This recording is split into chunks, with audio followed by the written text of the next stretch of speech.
Bir cavan can verirdi, canı bədənindən çıxmırdı. Peyğəmbər dedi ki, bu cavan nəsə çətin can verir. Anasını çağırın, ananı çağırdı.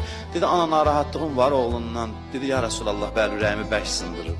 Dedi, ana qurban olum, bağışla da, onu bağışla, rahat can versin. Dedi, yox ya Rasulallah, o məni çox pis incidir.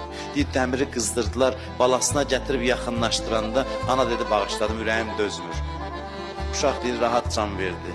Mən də anamıza, xanım Zəhraya deyirəm, xanım, biz də səni çox incitmişik, sənin üzvə ağ olmuşuq günahlarımızla.